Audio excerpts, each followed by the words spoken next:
তো দেখো, একটা ব্যাকলেস শাড়ির সাথে একটা ব্যাকলেস ব্লাউজ, না না কাটার দরকার নেই, এটাই দেবো। একটা ব্যাক একটা ব্যাকলেস ব্লাউজের সাথে আমি পরে এসেছি এরকম একটা lady yellow linen sari. Sorry, একটু আমি টুকরে গেছিলাম, ওটা একটু অ্যাভয়েড করো। আহ, যারা আমাকে ভালোবাসো তারা যদি আমাকে ভালোবাসো, তো আমার তোতলামিটাকেও তোমরা অবশ্যই ভালোবাসো, তাই তো? আমি জানি সেটা। তো সেই জন্যই বললাম যে একটা আমি ব্যাকলেস ব্লাউজের সাথে একটা ইয়েলো লিলেন শাড়ি পরে এসছি। এতক্ষণে ঠিক হয়েছে বলাটা, কেমন লাগছে সেটা তোমরা বলবে।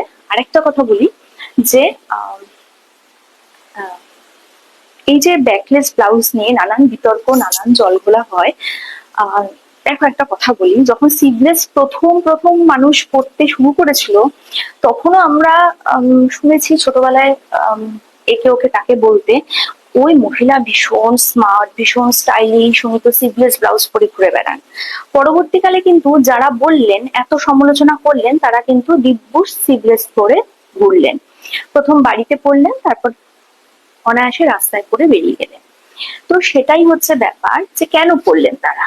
কমফোর্টেবল, পরে আরাম, বা তাদের মনে হচ্ছে যে নর্মাল ব্লাউজের থেকেও হয়তো সিভলেসটা পরলে তারা অনেক বেশি তাদের ভালো লাগছে, বা অবশ্যই আরামদায়ক, এইসব নানান কারণে তারাও পরলেন।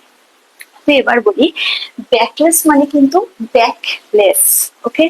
ব্যাকলেস পরেছো কিন্তু পিঠ দেখা যাচ্ছে, ব্যাকলেস পরেছি কিন্তু পিঠ দেখাবো না, এটা কিন্তু হবে না। খুব ভালো লাগে যদি ব্যাকলেসের সাথে পিঠে একটা সুন্দর ট্যাটু থাকে বা ট্যাটু স্টিকার ইউজ করতে পারো, তাহলে ভীষণ ভালো লাগে। যেহেতু আমার স্কিন ভীষণ সেন্সিটিভ, তো সেই কারণে আমি ব্যাকে কোনো ট্যাটু স্টিকার ইউজ করতে পারি না, ট্যাটু করা তো দূর কি বাদ। যাই হোক, তো আহ এই হচ্ছে ব্যাপার। ব্যাকলেস বলো, মাসাবা বলো, সিভলেস বলো, যে কোনো ডিজাইনার ব্লাউজ বলো, বা ধরো যেই ব্লাউজ গুলো ভি কাট, সেদিন দেখলাম একজনকে নিয়ে খুব সমালোচনা হচ্ছে। একজন খুব পছন্দের আমার একজন মুয়া মেকআপ আর্টিস্ট, নামটা আমি বলছিলাম, যিনি একটা ভি কাটের ব্লাউজ পরে মেকআপ করেছিলেন নিজের ওপর, এবং সেটা তিনি ওই ব্লাউজটা পরে দেখিয়েছেন, একটু ক্লিভেজ দেখা গেছে ইত্যাদি প্রকৃতি। মানে এটা হচ্ছে এটা হচ্ছে মেন পয়েন্ট আর কি। তো সেটা থেকে শুরু হলো বিতর্ক, এবং পরবর্তীকালে তাকে বলা হলো যে মেকআপ করতে গেলে শরীর দেখাতে হয় কিনা, শরীর না দেখিয়েও মেকআপ করা যায় ইত্যাদি। তো এখন ব্যাপারটা হচ্ছে, যিনি মেকআপ করেন তিনি কি এইসব ব্লাউজ পরতে পারেন না? বা ধরো, যিনি একজন স্কুল টিচার, তিনি যখন স্কুলে যাবেন নিশ্চয়ই এটা পরে যাবেন না। বা যদি কোনো তিনি পার্টিতে যান, কোথাও কোনো গ্যাদারিং এ যান, বা পুজোর সময় কোনো ফেস্টিভ্যালে, তিনি সেটা পড়তেই পারেন, সেটা তার চয়েস।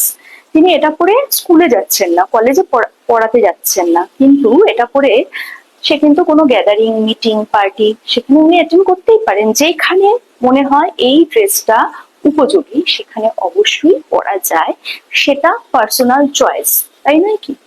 একটা স্টুডেন্ট স্কুলে কিন্তু স্কুল ড্রেস পরেই যায়, কিন্তু স্কুলের বাইরে সে একটু খোলামেলা ড্রেস যদি পরে, বা একটা কলেজ স্টুডেন্টও যদি পরে, সেটা কিন্তু তার ব্যক্তিগত ব্যাপার, এটা নিয়ে কিন্তু প্রশ্ন তোলা ঠিক নয়। পোশাকের স্বাধীনতা ছিল, আছে, এবং ভবিষ্যতেও থাকবে।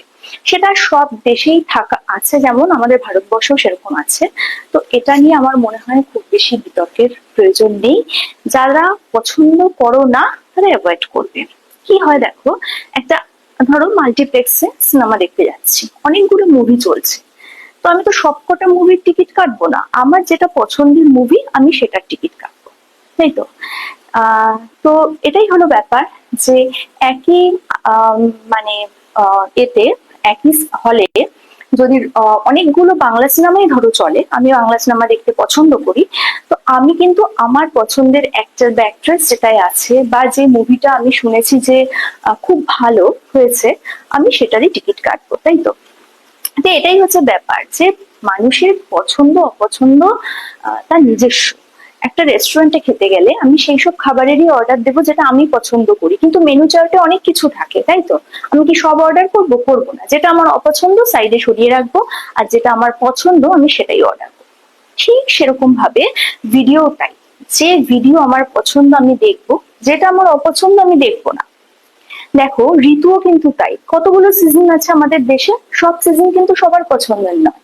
কলকাতায় গরম এরকম পড়ে, বীভৎস গরম, তারপরেও কিন্তু আমি অনেককে বলতে শুনেছি আমার গরম খুব পছন্দের, আমি গরম এনজয় করি। তার মানে কি সত্যি ওনার ভালো লাগে। আমার পছন্দ না, আমার গরম পড়লে খুব বিরক্ত লাগে, একদম শেষ হওয়া অব্দি ওই প্যাচপ্যাচে চ্যাটচ্যাটে গরম আমার একদম পছন্দ না। বর্ষা তো একেবারেই নয়, এবারের বৃষ্টির পর তো অবশ্যই নয়। কিন্তু ব্যাপারটা হচ্ছে যে আমার পছন্দ নয় বলে আর কারো পছন্দ হবে না। অনেককে আমি এও বলতে শুনি যে বর্ষায় আমার গান কবিতা খুব ভালো লাগে। আমার তো ভাই জল ঘেটে মানে জলের মধ্যে দিয়ে হেঁটে হেঁটে কাজকর্ম করতে বেশ ভালো লাগে। এবার দেখো সেটা তো তাদের চয়েস, সেটা তার ব্যক্তিগত চয়েস। সে জলে হেঁটে বাজারে যাবে, গরমে মানে ঘামে ভিজবে, সেটা তার চয়েস, তাদের চয়েস। আমি সেখানে কখনোই বলতে পারি না একদম বলবে না। একমাত্র পছন্দের কাল কিন্তু শীতকাল, কলকাতায় শীত এনজয় করার মতো। এই জ্ঞান আমি তাকে দিতে পারি না, এটা খুব বোকা বোকা হয়ে যায়, তাই না? তো সেক্ষেত্রে স্বাধীনতা খাওয়া পড়া সবকিছুতে আছে। যার পছন্দ সে সেরকম চলবে, যার অপছন্দ সে সেটা দেখবে না। আরেকটা কথা বলে রাখি যে খোলামেলা পোশাক মানেই খারাপ, এরমটা কিন্তু একেবারেই নয়। ঠিক আছে, অনেকেই আছে ঢাকা পোশাক পরে কিন্তু তারপর তারা কি কি করে কেউ জানি না, তাই তো? অনেকেই আছে মাথায় ঘোমটা দিয়ে ঝগড়া করে, তার মানে সে ঝগড়ুটে। আবার অনেকেই আছে খোলামেলা পোশাক পরেও ঝগড়া করে না। তো এগুলো নিয়ে এত মাতামাতি করার কিচ্ছু নেই, ইগনোর অপশন, অ্যাভয়েড করার অপশন সবার কাছে আছে, সব জায়গাতে আছে। বাকি রইলো বাচ্চাদের পড়াশোনা, ফেসবুকে কিন্তু বাচ্চারা পড়াশোনা করে না, আমার অন্তত জানা নেই। আমারও মেয়ে পড়াশোনা করেছে কোভিড এর টাইমে, তখন কিন্তু সবারই মানে ফোনে বা ল্যাপটপে তারা ক্লাস করেছে। ফেসবুকে কোনো পড়াশোনা করার কিচ্ছু নেই, তারা ক্লাস করেছে অনলাইনে। তাদের যদি কোনো স্টাডি মেটেরিয়াল পাঠানো হয়েছে সেটা হোয়াটসঅ্যাপে বা পিডিএফ করে পাঠানো হয়েছে, আর মেল করা হয়েছে। এবং যদি কোনো পড়াশোনার কিছু তারা দেখতে চেয়েছে তারা কিন্তু ইউটিউবে সেই ভিডিও সার্চ করে দেখেছে। তো এখানে কিন্তু ফেসবুক বা ইনস্টাগ্রামে পড়াশোনার কিছু শেখানো হয় না। যারা বলছো যে বাচ্চাদের হাতে ফোন, ফোন পেয়ে বাচ্চারা খারাপ হয়ে যাচ্ছে, ফেসবুক দেখছে, তার মানে ফেসবুকে তো তার অ্যাকাউন্ট নেই, তার বাবা মার অ্যাকাউন্ট থেকে সে দেখছে এবং সেটাই দেখছে যেটা তার বাবা মা দেখেছে। একটু মাথা খাটালেই তো এগুলো বোঝা যায়, এখন তো বোকা কেউ নয়, তাই না? সবার কাছে আছে। আমি যদি ধরেও নিই, ধরো বাচ্চাটিকে তার বাবা মা হাতে ফোন দেয় না, ভীষণ স্ট্রিক্ট, যখন পড়াশোনা করে সেই সময় তার হাতে ফোন দেয় এবং বাবা মা তার পাশে একদম সবসময় বসে থাকেন, মানে তীক্ষ্ণ নজর বাচ্চার উপরে। আচ্ছা বলতো, বাচ্চাটা রাস্তায় বেরিয়ে কোনো মহিলা বা কোনো মেয়েকে যদি একটু খোলামেলা পোশাকে দেখতে পায় বা দেখে, তখন তার বাবা মা কি করবে? তার চোখে কিছু বেঁধে দেবে না তো চোখটা ঢেকে রাখবে? একটু আমাকে বলো তো। না তো, তাই তো? খোলামেলা পোশাক দেখে যে বাচ্চা বড় হয়, বিদেশে দেখবে ওরা কিন্তু খোলামেলা পোশাক দেখে, ওদের মধ্যে কিন্তু এই টেন্ডেন্সি নেই যেটা আমাদের দেশের বাচ্চাদের আছে, তাই তো? মাকে যদি ছোট থেকে সিভলেস পড়তে দেখে, সেই স্পেশালি পুরুষ সন্তানটি, সে কিন্তু ওটাতেই অভ্যস্ত হয়ে গেল যে সিভলেস তো কি আছে, আমার মাকেও তো আমি পড়তে দেখেছি। স্কার্ট কি আছে, আমার মাও তো পরে শর্ট স্কার্ট, তাই তো? কিন্তু কোনোদিন যদি সে না দেখে, রাস্তায় প্রথম দেখলো বা অফিসে গিয়ে প্রথম দেখলো বা কলেজে প্রথম দেখলো, তাহলে কিন্তু ঝটকা খাবে।